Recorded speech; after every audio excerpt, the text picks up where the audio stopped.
Hi everyone, I'm going to continue my series on miniatures between Grandmasters now with Alexander Beliavsky against Larsen, which was played at the Tilburg tournament in 1981. Beliavsky kicked off with e4 and Larsen played c6 to Caro-Kann defense, which is renowned for its solidity, but Beliavsky rips it to shreds here, as you'll see. The main line continues: knight c3, d takes e4, knight takes e4, bishop f5, knight g3, bishop g6 and h4, which is all pretty standard stuff. This pawn's going to march up here, make threats on the bishop, so h6 has to be played to stop that pawn, or sorry, to make room for the bishop if the pawn comes to h5. So after knight f3, knight d7, h5, the bishop goes to h7, all normal stuff, and then bishop d3, bishop takes d3. And this bishop now has moved 4 times compared to white's bishop, which it has just taken, only moving once. So after queen takes d3, white's effectively gained 4 tempo, and it's a feature of the Caro-Kann defense. It's a normal opening move, but it's very strong for white because he gets a good lead in development. Thinking bishop f4 and e6. The other possibility here is queen a5 check, and after bishop d2, queen b6, and black intending to castle queenside. But Larsen didn't go for that. He played e6, which kind of indicates he's going to castle kingside after the bishop moves. He just castled there. White castle queenside, and then bishop e7, knight e5 and a5. And as the king is going to be castled on opposite sides of the board, the usual tactics is to start throwing down these pawns and open up the king. And Larsen pursues that before he's even castled, which is slightly dangerous. Like, castling here would have been the safer option. And after Beliavsky played rook h1, Larsen played a4, which is really pushing the boat out. You know, he should have almost definitely castled here, because now white gets a really good attack. After knight g6, which you'll see in the Caro-Kann, the h pawn moving in the opening creates a slight weakness on g6, and say for example f takes g6 and queen takes g6 check is strong for white. After king f8, rook takes e6, and there's 2 pawns for the knight already and a good attack. Say for example queen e8, then knight f5 is very strong. And the right move for here for black is knight takes h5. If instead queen takes g6, then h takes g6, and this bishop is attacked twice and only defended once, so bishop d8 is really the only move. And after bishop d6 check, king g8, rook on d to e1, white has a good advantage. Fritz gives about 6 pawns up here, so it's really a crushing advantage. So queen takes g6 at this stage would have been the wrong move, and better would have been knight takes h5. But even then, after queen takes e8 check, rook takes e8, rook takes e7 is okay, because after rook takes e7 there's bishop d6, which pins the rook to the king.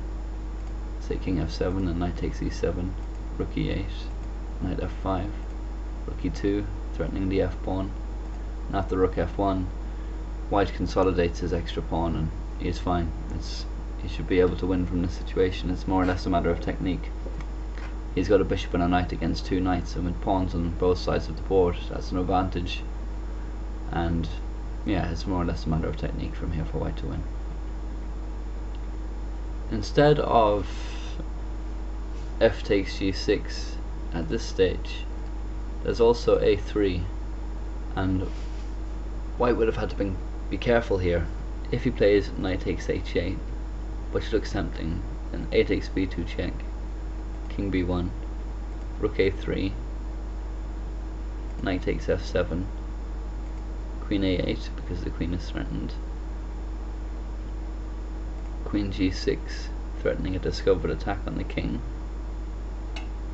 and knight f6, and knight d6 is double check from the knight and the queen, so the king has to move. And after he goes to king d7, white will have to move the queen, and with that gain of tempo, black will be able to get some dangerous counterplay.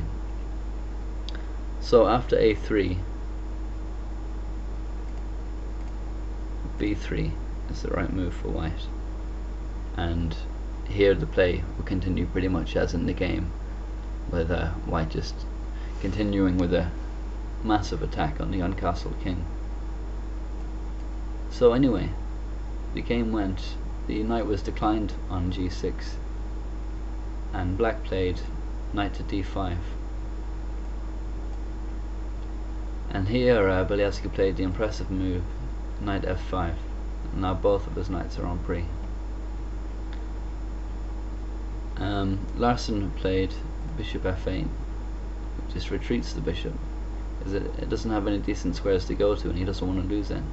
If here he plays e takes f5, then knight takes e7, knight takes e7, bishop d6, knight e5, d takes e5. Black finally gets castled, and after e6, white just has all the pressure. His rooks are on these open files, his bishop's fairly deep in the black position, and say for example after this pawn captures and the rook captures back and the rook's doubled up on the e file, it's just much better for white. So that's it's no good. So instead bishop f8. Then came bishop d6, and not knight takes h8, because then this bishop is hanging and it will be taken with tempo because the queen will have to move. So bishop d6, and here white is threatening to take this rook and only potentially lose the exchange for him. So Larsen has to move the rook and lose the ability to castle on the king's side, which is really the only viable option here in terms of castling. And then Beliavsky played c4, which dislodges black's only decently placed piece. And after knight b4, threatening the queen, played queen h3. So what's black gonna do in this midst of this dangerous attack? He played f takes g6, which is really the only decent move. His pieces are all completely tied down and he may as well get some material, but it didn't really end up too good for him, because after rook takes e6 check, the king went to f7, and then Beliavsky played the great move h takes g6 check, and here the king is forced to take the rook. There's no other move, and after king takes e6, rook e1 check is winning for white. Black played knight e5, but after bishop takes e5, Larsen resigned. Look at his king, it's more or less in the center of the board, and it won't be long before he has to lose a lot of material to avoid being mated. Let's have a look at a possible continuation. Say for example knight d3 check, and king b1 is fine. If knight takes e1 here, then it's mate in 2. But knight takes g7, double check, king e7, queen e6 mate. So instead, after king b1, knight takes e5 maybe, but then rook takes e5 check, king d7, knight takes g7, check from the queen, king c7, and knight to e6 check, picks up the queen. The only other move after knight takes g7, double check, is king d6, but again the queen will be lost. After c5 check, king c7 is the only move, and knight e6 check. So a brilliant game from Beliavsky. I'll replay it for you here now with the threatened squares switched on. Where are we? Here we are. So yeah, the apparently rock solid Caro-Kann just ripped to shreds there by Beliavsky. Great game, and it's just incredible the way grandmasters play, the way they're so willing to sacrifice pieces, in particular knights, to get a good position.